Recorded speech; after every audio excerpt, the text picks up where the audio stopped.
அண்ணன் தம்பி அல்லாஹ் அழைப்பானா மறுமையில்.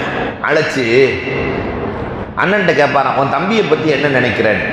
என் தம்பி ரொம்ப எப்போ பார்த்தாலும் கடை வேணும், அது வேணும், காசு வேணும், இது வேணும்னு கேட்டுக்கிட்டே இருப்பான். நம்ம பாஷையில் நான் சொல்கிறேன். அண்ணன் சொல்லுவார், கொடுத்து கொடுத்து கொடுத்து திரும்ப கொடுத்ததே இல்லை ரப்பே. அதுக்கு அல்லாஹ் என்ன செய்யலாம்? அல்லாஹ் வேற ஒன்றும் இல்லை, இங்கே காசு தேவையில்லை, அவன் நன்மையை எடுத்து எனக்கு கொடு. தம்பியின் நன்மையை பறிக்க நினைக்கிற அண்ணனை பார்த்தீர்களா? பெருமானார் கேட்கிறார். அல்லாஹ் சொல்லுவானா, உன் தம்பி ஒரு நன்மையும் செய்யலை, வெத்து பேப்பராக வந்திருக்கிறான், ஒரு நன்மையும் உன் தம்பிகிட்ட இல்லை. அப்போ அண்ணன் அல்லாவுக்கு ஐடியா கொடுப்பானா, நன்மை இல்லாட்டி பரவாயில்ல ரப்பே, என் தீமையெல்லாம் தூக்கி என் தம்பி மேலே சுமத்தி அவனை நரகத்துக்கு அனுப்பிச்சிரு, என்னை சொர்க்கத்துக்கு அனுப்பிச்சிரு. பெருமானார் தேம்பி தேம்பி எடுக்கிறார்கள். என் உம்மத்தில் தம்பி நரகத்திற்கு நான் சொர்க்கம் செல்ல நினைக்கிற அண்ணனை பார்த்தீர்களா? அல்லாஹ் சொல்லுவான், மலக்குகளை அழைத்து சொர்க்கத்தை சுற்றி காட்டுங்கள். சொர்க்கத்துக்கு போனா 72,000 அறைகளை கொண்ட மாளிகை, 72,000 அறைகள் எல்லாம் சுத்தி பார்த்துட்டு, இதை சொந்தமாக்கும் சக்கரவர்த்தி யார்? மையம்லிக்கு ஹாதா, இதை யார் சொந்தமாக்க போகிறார்கள்? எவ்வளவு பெரிய பணக்காரன் வாங்க போறான்?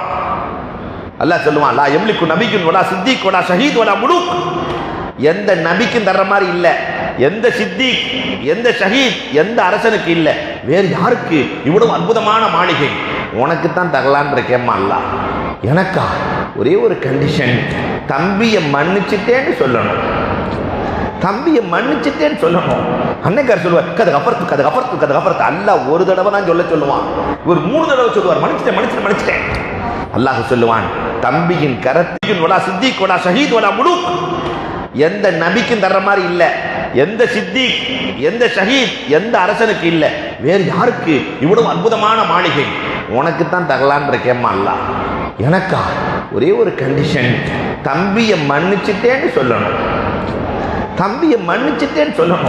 அன்னைக்கார் சொல்லுவார், கதை கப்பறத்து. அல்லாஹ் ஒரு தடவை தான் சொல்லுவான், ஒரு 3 தடவை சொல்லுவார், மன்னிச்சிட்டேன். அல்லாஹ் சொல்லுவான், தம்பியின் கரத்தை பிடித்துக் கொண்டு 2 பேர்களும் ஒன்றாக சொர்க்கத்திற்குள் நுழையுங்கள். சொர்க்கவாசிகளிலேயே சிறந்தவர்கள் யார் தெரியுமா? இங்க குடும்பமா இருக்க மாதிரி அங்கேயும் குடும்பமாக இருப்பார்கள். அல்லாஹ் அந்த பாக்கியத்தை நமக்கு நசீபாக்குவானாக. சொர்க்கத்திலையும் குடும்பத்தோடு இருக்கிற நல்ல பாக்கியத்தை அல்லாஹ் தந்தருள்வானாக. அப்ப அன்புக்குரியவர்களே, அப்ப செலவினத்தில் சிறந்த செலவினம் தன் பெற்றோர்களுக்கு அளிப்பதற்கு அடுத்து தன்னுடைய அண்ணன் தம்பிகள், அக்கா தங்கை, சகோதரர்களுக்காக, சகோதரிகளுக்காக செலவழிக்கிற செலவினத்தை மார்க்கம் வரவேற்கிறது, விரும்புகிறது.